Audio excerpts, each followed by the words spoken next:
A very happy new year to everyone. आशा करती हूँ कि और ईश्वर से प्रार्थना करती हूँ कि ये वर्ष सभी के लिए बहुत अच्छा जाए और सभी जो हैं सुखद और एक अच्छे वर्ष को व्यतीत करें। इस पॉजिटिव सोच के साथ और इस पॉजिटिव एनर्जी के साथ हम बात करते हैं इस वीडियो में कि क्या लाया है हमारे लिए ईयर 2025। हमें बहुत ही पॉजिटिव सोच के साथ करें तो हम सिर्फ पॉजिटिव पॉजिटिव बातें ही करेंगे।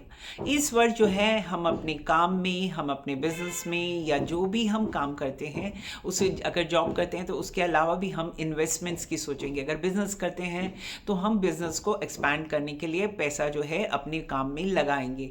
अगर किसी तरह की भी कोई अगर बिजनेस में भी उसमें नहीं करते तो हम अपनी प्रॉपर्टीज यानी मकान खरीदने के लिए, प्रॉपर्टी खरीदने, घर के लिए भी कर सकते हैं। तो ये वर्ष जो है हम इन्वेस्टमेंट्स पे करेंगे। तो इस कारण ये हो सकता है कि हम बड़े अमाउंट की इन्वेस्टमेंट्स करें।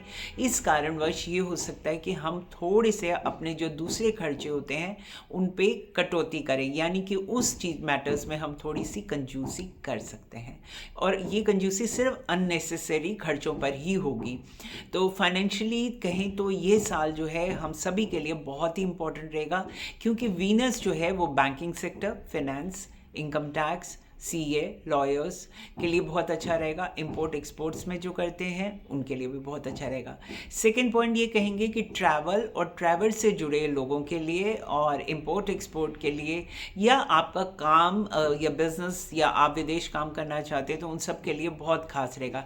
क्योंकि इस 2025 में जो खासकर मई के महीने से ही जुपिटर का गोचर जो है वो ट्रैवल इंडस्ट्रीज़ को बूस्ट अप करता है, टूरिज़्म को बूस्ट अप करता है और बैंकिंग सेक्टर वगैरह इन सब के लिए बहुत अच्छा है। और विदेश से के लिए जो जुपिटर के साथ साथ शनि का गोचर भी बहुत लाभदायक रहेगा। Third point, Shani plus Rahu 29 मार्च से 18 मई तक एक साथ गोचर करेंगे।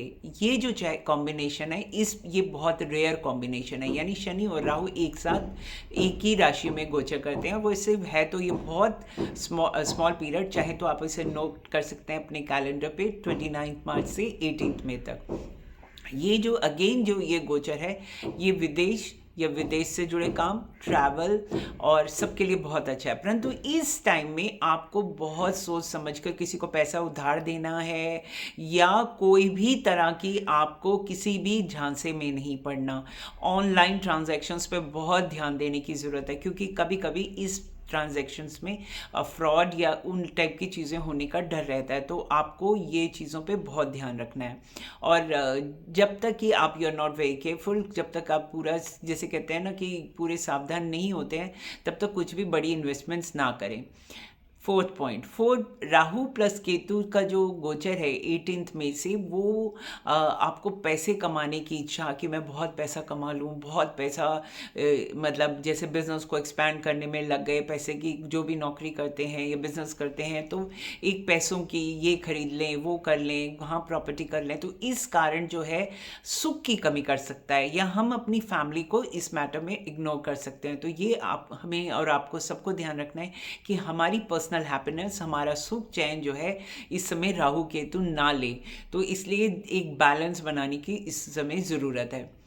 और ऑन अ माइक्रो लेवल और मैक्रो लेवल पे पांचवा और छठे पॉइंट में हम ये कहेंगे कि मैक्रो लेवल पे कहें तो मेरी ज्योतिष गणना के अनुसार शनि का गोचर जो भारत की कुंडली में, इंडिया की कुंडली में 11th हाउस में बहुत ही शुभकारी है।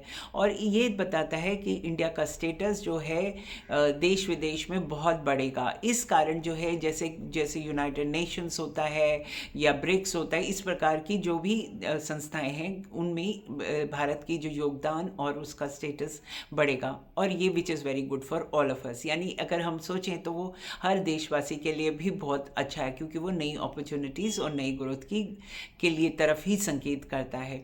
ऑन माइक्रो लेवल अगर हम कहें विद इन फैमिलीज़, या जो हमारे जो परिवार हैं, खासकर जो परिवारों में जॉइंट फैमिली सिस्टम है, यानी एक कोई चीज़ें जॉइंट में एक साझेदारी में कोई बिजनेसेस हैं, या साझेदारी में कोई प्रॉपर्टी है, या किसी भी तरह का साझेदारी में कोई काम है, तो वो डिवीज़न या बंटवारा होने की तरफ भी बातचीत हो सकती है अगर आप चाहें तो। ज्योतिष केवल एक आपको एक राह दिखाता है और इसको हम एमिकेबली चाहें तो कर सकते हैं। तो इस पॉजिटिव सोच के साथ कि ये वर्ष सभी के लिए बहुत अच्छा चलेगा, तो I wish, once again I wish everyone a very happy new year.